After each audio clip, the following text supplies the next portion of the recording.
Selamat sore Pak Joko, sebagai dosen pengajar, saya Yanet akan mempresentasikan UTS, yaitu Strategi Indonesia Menghindari Middle Income Trap. Nah, oke.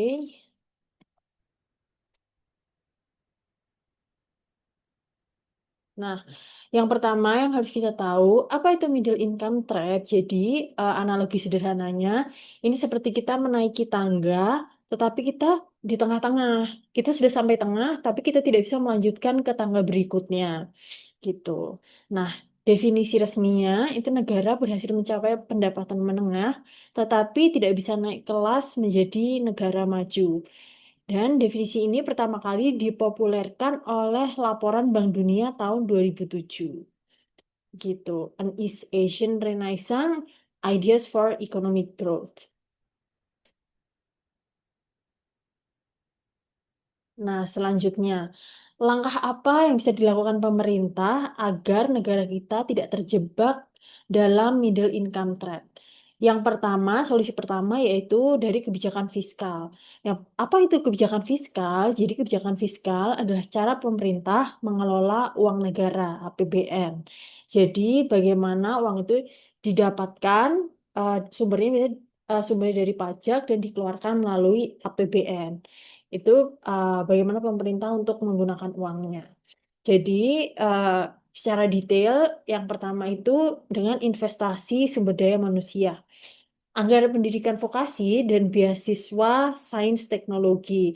Karena untuk menjadi negara maju, kita butuh anak bangsa yang bukan cuman tenaga kasar, tapi mereka mampu untuk berinovasi gitu secara teknologi. Lalu yang selanjutnya adalah reformasi pajak. Tax ratio kita masih 10 sampai 11% dan perlu perluas basis seperti di Netflix atau TikTok. Itu menurut saya perlu untuk dilakukan ada tax ratio untuk mendorong juga UMKM ini masuk ke sistem formal. Lalu selanjutnya yaitu infrastruktur produktif.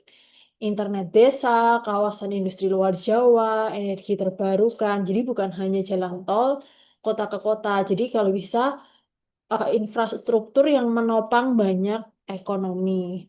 Itu. Lalu selanjutnya adalah subsidi yang tepat. Ini saya subsidi BBM.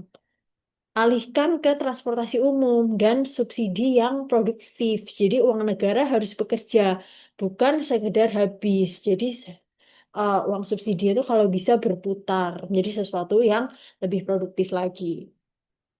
Lalu selanjutnya kebijakan moneter. Jadi kebijakan moneter itu adalah Bank Indonesia sebagai pedal gas dan rem perekonomian.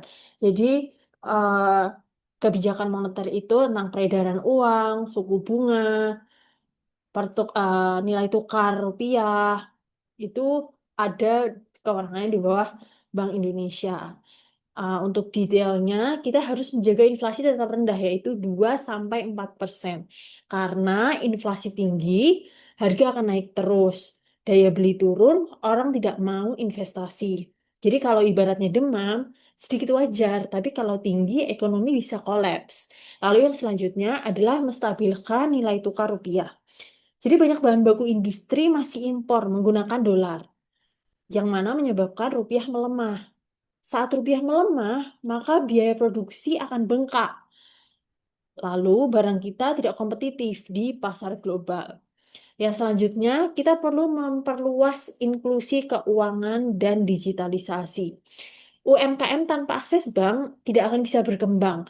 Karena kalau dia tidak bisa mengakses bank, artinya dia tidak bisa memperoleh kredit yang resmi dan sehat. Padahal kalau kita susah untuk UMKM ini tidak mendapatkan kredit, dia akan sulit berkembang. Jadi seperti KRIS, BI Fast, fintech yang diawasi dengan baik jadi jembatan bagi yang belum terlayani bank konvensional. Lalu selanjutnya yaitu kebijakan utang luar negeri. Ini seperti hutang boleh asal produktif. Jadi kalau ibarat seperti KPR rumah, bukan utang untuk foya-foya. Jadi sesuatu yang ada nilai baliknya gitu. Sama seperti kalau kita di kehidupan, tapi ini skalanya adalah bernegara. Kita harus, kalaupun kita berhutang, kita harus untuk sesuatu yang produktif. Nah, untuk detailnya, ini adalah memakai utang untuk sektor produktif seperti pembangkit listrik, pelabuhan ekspor, infrastruktur digital, bukan untuk menutup gaji operasional. Jadi hasil investasinya yang nanti bayar utang itu sendiri, bunga investasinya itu. Lalu selanjutnya, diversifikasi sumber pinjaman. Jadi kita tidak boleh bergantung pada satu negara. Bisa masuk debt trap diplomasi. Kita harus manfaatkan Bank Dunia, ADB, Green Bond, dan suku global supaya posisi tawar kita juga kuat di mata dunia. Lalu yang selanjutnya, menjaga rasio utang tetap aman. Saat ini 38-40% dari PDB. Undang-undang ini membatasi maksimal 60%. Masih aman, tapi tren kenaikannya harus diawasi ketat agar tidak membebani generasi berikutnya. Lalu yang selanjutnya, yang juga merupakan salah satu yang paling penting, yaitu transparansi dan akuntabilitas. DPR dan masyarakat harus bisa cek utang kita ini dipakai untuk apa sih gitu. Dan transparansi ini mencegah penyalahgunaan dan memastikan dampaknya itu nyata untuk masyarakat. Jadi hutang kita selalu terawasi, nggak tiba-tiba tidak tiba-tiba menjadi bengkak, tapi selalu terukur, terawasi karena transparansi dan akuntabilitas ini.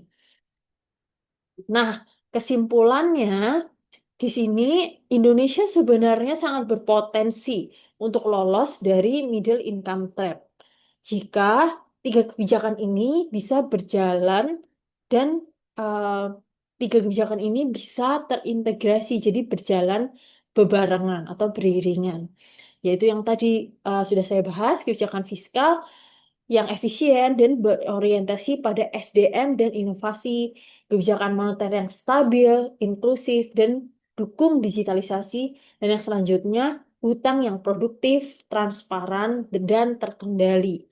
Karena jika kita tidak memperhatikan tiga aspek ini, kita bisa menjadi seperti contoh negaranya itu seperti Brasil atau Afrika Selatan yang mereka berpuluh-puluh tahun trap di di menengah ini dan sangat sulit untuk ke atas gitu. Jadi kunci utamanya transformasi dari ekonomi berbasis komoditas mentah, ekonomi ekonomi berbasis industri dan diubah menjadi ekonomi berbasis industri dan teknologi atau hilirisasi ini.